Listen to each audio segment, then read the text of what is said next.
सैनीवास वाले ने गाय खड़ी कर रखी है। उस गाय को कुछ दिन से बैठने नहीं दे रहा, लोगों से पैसा ऐंठने के लिए, उनके नाम पर दान लेने। आपको पता है कि मैं कोई ऐसी असभ्य भाषा का प्रयोग आजकल छोड़ दिया मैंने करना। उसने मोखरा में ड्रामेबाजी की, फिर उसने असोधा में की, फिर हांसी के पास कोई गांव था वहां पे की, अब वो पुर गांव में पहुंच गई। अब उसका क्या है, 20-25 लोगों का एक गैंग में आपके खिलाफ भी, और महाराज सुखरायनाथ जी के बारे में भी कुछ गलत बोला उसने कि मेरे सामने वो कीड़ी मक्खी के बराबर है। बच्ची है अभी वो, अब इसको नॉलेज कम। वीआईपी हरियाणा देखने वाले सभी दर्शकों को मधु जागलान की राम राम। तो साध्वी देवाड़ ठाकुर जी हमारे साथ है, तो बातचीत करेंगे। सबसे पहले नमस्कार जी। नमस्ते जी। तो आपका मन में कैसे है जी साध्वी बनने के? ये तो प्रारब्ध होता है, कोई संस्कार होता है। बनना कोई जस्ट लाइक कोई बिजनेस नहीं है कि हम बन जाएं या किसी चीज को लेके हम प्लान करें या उसकी उत्पत्ति करें। मुझे लगता है प्रारब्ध यानी पूर्व जन्म का कोई अच्छा कर्म या कोई अच्छी सोच या कोई अच्छी परवरिश रही होगी कि हमारे मन में इतने अच्छे विचार आए और इस राह पर चल दिए। बना नहीं जा सकता साधु, परिस्थितियां, सिचुएशन और उसके संस्कार उसको बनाते हैं। मतलब आपने स्टडी कहाँ तक करी जी पहले? देखिए, जो संत होते हैं उनकी स्टडी, उनकी परवरिश, उनका ब्लड, उनकी जाति, उनकी उम्र मेरे ख्याल से नहीं जाननी चाहिए। अच्छा जी, मेरा मानना है। तो साध्वी बनने के होने चाहिए जी, मतलब तरीके? जुगर का मोखरा में भी एक साध्वी बनी हुई है, तो एक जज्जर साइड भी, वो भी साध्वी के नाम से फेमस हो रही है, लोग फेमस कर रहे हैं। पहली बात तो आजकल जो ये साध्वी और साधु, महंत, श्री महंत और महामंडलेश्वर, श्री 1008, इनके मीनिंग ही नहीं पता लोगों को। साध्वी एक टाइटल है, संत एक टाइटल है। जस्ट लाइक जैसे आप जागलन आपने लिखा, ये आपका सरनेम हो गया। इसी तरह एक धार्मिक परंपरा के अंदर मेरा तो बायो डॉक्यूमेंट साध्वी लिखा हुआ है, नाम के आगे साध्वी लिखा हुआ है। ये लोग तो बर्बली बस कोई भी किसी को भी साध्वी कहता है, ऐसे नहीं होता। आप किसी अखाड़े से, किसी द्वारे से, किसी पंथ से, किसी संप्रदाय से, किसी संस्थान से जुड़े हो तभी तो टाइटल लगाओगे, कि ऐसे कोई भी लगा ले, ऐसे नहीं होता है। तो मतलब एक मोखरा में पहले एक साध्वी थी जो अपने आप को साध्वी बता रही थी, हम तो उसको पाखंड मानते हैं, तो वो डेरा चेंज करके अब दूसरी जगह गई है, झाड़ों से ठीक कर रही है कि जो ऐसे आप जहाँ आप रहते हो ऐसे मंदिर है, वहाँ से तो लोग जो अपने पूर्वज है वो ठीक होते आए हैं, तो झाड़ा से ठीक हो सकते हैं। शशि की बात कर रहे होंगे। शशि है वो महेंद्रगढ़ की है, उसका पति भी है, 2-3 बच्चे हैं उसकी 2-3 बहनें, उनके भी पतियों ने उनको छोड़ा हुआ है। वो एक बेचारी इस टाइप की औरत है कि पति जिसको छोड़ दे। फिर आपको पता है कि मैं कोई ऐसी असभ्य भाषा का प्रयोग आजकल छोड़ दिया मैंने करना। काफी मर्यादित मैं प्रयास करती हूँ कि शब्द अच्छे निकले। वो क्या होता है कि बिना लगाम के, जैसे घोड़ी होती है ना, कभी कभी वो उस तरह के काम कर देती है शशि। तो आजकल जो वो कार्य कर रही है, पहले उसने मोखरा में ड्रामेबाजी की, फिर उसने असोधा में की, फिर हांसी के पास कोई गांव था वहां पे की, अब वो पुर गांव में पहुंच गई। अब उसका क्या है, 20-25 लोगों का एक गैंग है। वो गैंग 20-25 लोगों का 8-10 लाख रुपए महीने के कमाता है और कमाकर लोगों को गुमराह करता है। उस धंधा जस्ट लाइक एक अवैध जो गलत कार्य होते हैं वो सारे वहां पर हो रहे हैं। आप बताइए, मील में बैठ के कौन से झाड़े लगते हैं?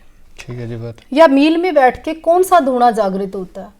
या मील के अंदर 40,000 रुपए जिस प्रॉपर्टी का कोई रेंट दे रहा हो, वहां पर कौन सा श्री गुरु गोरखनाथ जी पैदा हो सकते हैं? वो एक बिजनेस है, लोगों को समझना चाहिए। दूसरी बात, जिसका खुद का पति बस में नहीं, उस खागड़ी के पैर में चोट लगी थी, आज तक ठीक नहीं हुई। खुद के बंदे ने उसके बताया, आज कोई मोखरा का था लड़का, कि डेली अफीम खाती है वो। फिर उसने बताया कि डेली इस तरह के जो कार्य होते हैं वो मैं बताना नहीं चाहती, उसका तो आप जिक्र ही छोड़ दो। हरियाणा में ऐसे कई राम रहीम, कई रामपाल महाराज, कई आशाराम बापू, कई अब ये फीमेल में भी प्रवेश हो गए हैं। तो हरियाणा इतना सस्ता लोगों ने बढ़ा दिया, कोई भी आता है दुकान सजाता है, लूटता चला जाता है, फिर लोग गालियां देते हैं उसको बाद में। कुछ वीडियो में आपके खिलाफ भी, और महाराज सुखरायनाथ जी के बारे में भी कुछ गलत बोला उसने कि मेरे सामने वो कीड़ी मक्खी के बराबर है। बच्ची है अभी वो, अब इसको नॉलेज कम है। उसका जितना कुछ का वो कह रही थी, मेरी बड़ी बहन, छोटी बहन साध्वी देवा ठाकुर, जितना कुछ का सिचुएशन हुआ ना, इतना तो हमने सफ़र कर दिया ज़िंदगी का। अभी उसका प्रैक्टिकल है ना बहुत कम है, वो थ्योरी में जिंदा है। वो 4-5 उसके यूट्यूब पर है ना, उन्हीं की एक सोची समझी वो बाइट दे देती है, सोची समझी बकवास कर देती है। वो धरातल पर नहीं है। अभी उसको पता नहीं है कि कितने डीप हो सकते हैं कुछ लोग, इसके मीनिंग क्या हो सकते हैं। अगर मैं अपनी भाषा में कहूँ, मैं खुला चैलेंज देती हूँ उसको, है ही कुछ सौदा नहीं, वो कि मैं नहीं कुछ नहीं, क्या चर्चा करूँ उस पर। मतलब कुछ यूट्यूबर उसने खरीद रखे यानी? हाँ, 40,000 लेडी जो किराया दे सकती है तो 5-4 लोगों को नहीं खरीद सकती क्या? और अब तो जब 10 लोगों को वो तनख्वाह दे सकती है 10-10 हज़ार रुपये महीना, तो 5-6 ही क्यों मीडिया वाले जाते हैं? हरियाणा के अंदर इतने सारे यूट्यूबर हैं, इतने सारे बहुत अच्छे छायाकार हैं, पत्रकार हैं, और भी अच्छे मीडिया कर्मी, उनको क्यों नहीं बुलाती? बुलाए, वो बात करें। एक गया था अभी वो लोक संसार या पता नहीं कौन सा, उसकी ऐसी तैसी फेर दी उसने, पिट कर आया। वो पहले सैनीवास के बड़े प्रचार करता था, अब थोड़ी धनेश्वरी वहाँ मिली है और कहीं मिल जाएगी। तो जैसे श्रीनिवास का एक पाखंड हमारे सामने आया, जो मेरे उस्ताद वो अभी पर्दाफाश करके आए थे, तो उसके बारे में क्या कहना चाहते हो? सैनीवास का प्लान उससे भी बड़ा है। अभी हम लोग बोल रहे हैं, लोग हमें गाली देंगे, दें, कोई फर्क नहीं पड़ता, रोज का काम है हमारा। तो लेकिन हमारी वजह से कोई एक भी पर्सन बचता है, हमारी वजह से 2 लोग भी जागृत होते हैं, तो हमें खुशी होती है कि कोई हमारे विचार से, कोई हमारी सोच से, कोई हमारी बातचीत से जाग गया। आप कमाल करते हैं, सैनीवास के घर पे, सैनीवास के खुद के बच्चे को मिर्गी के दौरे आते हैं। क्या सैनीवास गांव में कोई बीमार नहीं है?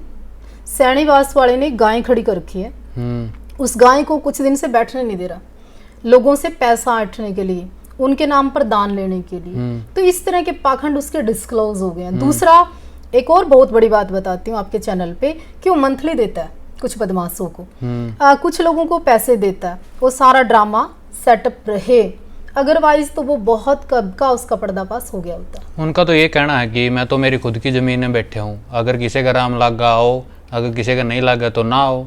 मैं भी खुद की ज़मीन में बैठी हूँ, तो यहाँ नाटक कर लूँ? अब मैं कहने लग जाऊँ मैं मेरे में देवी आ गई? क्या आपको लगता है कि काली, हनुमान, शंकर, बजरंग बली ये सब इनमें प्रवेश करते हैं?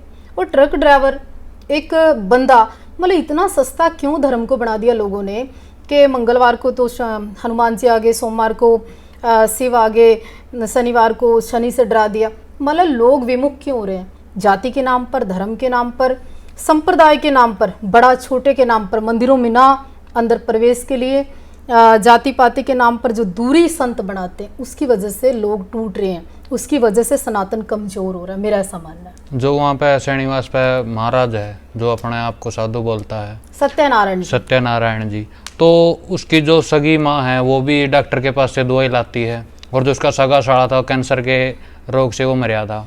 मैं आपसे पूछना चाहती हूँ, क्या श्रीनिवास के सारे हॉस्पिटल बंद हो गए? क्या श्रीनिवास के आसपास कोई मेडिकल फैसिलिटी नहीं है? क्या श्रीनिवास में कोई बीमार नहीं पड़ता? तो अगर श्रीनिवास वाला अपने घर के रोग, अपने एरिया के रोग, अपने खुद के रोग नहीं ठीक कर पाता, तो लोग इतने अंधविश्वास में पड़ क्यों रहे हैं? ऐसा क्या इनके पास जादू है लोगों के पास? ये एक चेन है, आप 10 को ले गए, वो 20 को लेके जाते हैं, अगला फिर वो 50 को लेके जाता है, कुछ लोगों को ये कमीशन देते हैं स्टार्टिंग में, इस तरह से दुकान नई नई जमाते रहते हैं। मतलब लोगों को बकावा है, ये चेन सिस्टम है। ये भी सुनने में आई है कि पहली बार जब जाता है तो उसको ये बोलते हैं कि 3 बार झाड़ा लगेगा और तीनों बार आपने ये बोलना कि आराम है, आराम है। ये एक पॉलिसी है जो कि लोग नहीं समझ पा रहे, आए दिन पैदा होती है। जब डिस्क्लोज हो जाता है तो राम रहीम के पीछे जैसे लोग रोए थे ना, जैसे कुल्लू पड़ जाए कुत्ते रोते हैं, उसी तरह लोग बाद में खूब रोते हैं, मेरे को लूट लिया, मेरे को लूट लिया।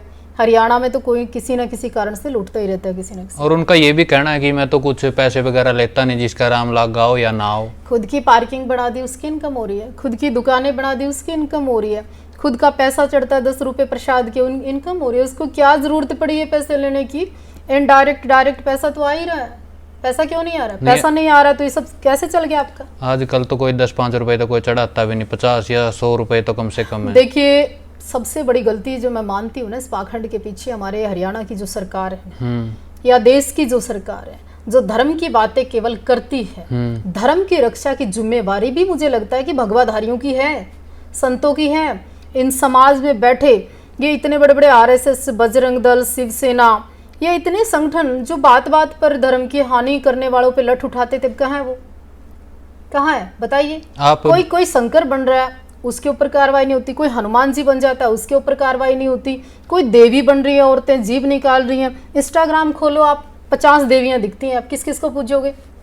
वो देवियां दिखती हैं जो सुबह तो भांडे मांजती है, 2 घंटे बाद पति के पास सोती हैं, तीसरे में देवी आ जाती है उनमें। आप बताइए किस किस को पूजे हम, बताओ आप। हाँ, देवियों के पास इतना टाइम कहाँ है। मतलब कि थोड़ी देर में ये ना एक साइकोलॉजी, एक बीमारी है। एक औरत की 50 गद्दियां चल रही हैं, मीन्स 50 चेलियां। वो क्या करती हैं, एक चाकू रखती हैं, एक नींबू रखती हैं, ड्रामाबाजी करती हैं, जीभ निकालती है। मतलब लोग मजाक कर रहे हैं हिंदू धर्म का। हमारे पास देश विदेश से कॉल करते हैं कि हिंदू धर्म में क्या इतनी देवियां हैं, इतने देवता हैं। आपने देखा होगा हरमंदिर साहिब गुरुद्वारा, आप सोचिए, कल्पना करिए कि वहाँ आदमी आवाज़ भी नहीं निकाल सकता। उस धर्म की बेअदबी के शब्द निकाल के देखिए, तलवार निकल जाएंगी।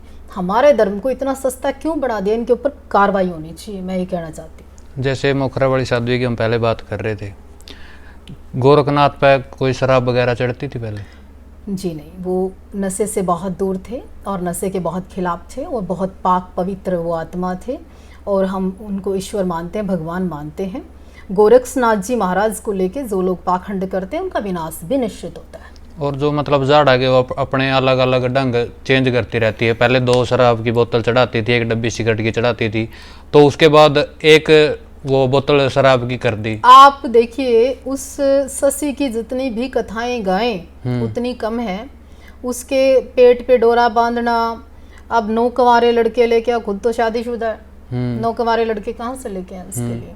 दूसरा, आप इतनी जती सती हैं, ये 20-20 खागड़ क्या कर रहे हैं वहाँ पे। आप इतनी ही सही हैं तो ये लोग दारू वहीं पी रहे हैं, खुद के पति की दारू वो छुड़वा नहीं सकती। नए नए नाटक, नया नया बोलना, पत्रकारों के साथ बदतमीजी करना, सच कोई बोल दे तो उसको चुप जाती है। अब मुझे भी कह रही थी आप ये करो, आप मॉडर्न है, फलाना। बिल्कुल है, निश्चिंत रूप से बिल्कुल बहुत बढ़िया है। अच्छे से रहते हैं, वर्कआउट करते हैं, ठीक ठाक खाते हैं, बढ़िया काम धंधा, अच्छे से जीते हैं, और बिल्कुल मॉडर्न है। फिट रही है ना, क्या बीमारी है, कहाँ प्रॉब्लम है, देश को कहती हूँ मैं। जो साध्वी बताती है अपने आप को, क्या उसका फैमिली के साथ संबंध होने चाहिए या नहीं होने चाहिए? उसके बताने से क्या होता है, करा लो उसका DNA टेस्ट, करा लो उसकी ब्रह्मचर्य टेस्ट, कितनी साध्वी है वो। ये मेंटलिटी है, वो बीमार है, वो यहाँ से परेशान है। और परेशान आदमी क्या करता है, कंधे ढूंढता है, बंदे ढूंढता है, डिस्टेंस ढूंढता है, सिचुएशन ढूंढता है, वो सारी चीज़ें मेरे ख्याल वो तलाश रही है। तो पहले वो जो मोर के चंदे होते हैं ये हमारे पास है, उनसे झाड़ा लगाती थी, अब वो बालों से झाड़ा लगाने लगी। थोड़ा केस खोल के थोड़ा रोमांस फील करती होगी, पता नहीं। तो आपने साध्वी जी के विचार जाने, अपने जो विचार है नीचे कमेंट बॉक्स में दीजिए, और वीडियो को ज़्यादा से ज़्यादा शेयर करें। मिलते हैं किसी नेक्स्ट वीडियो में, तब तक के लिए जय हिंद।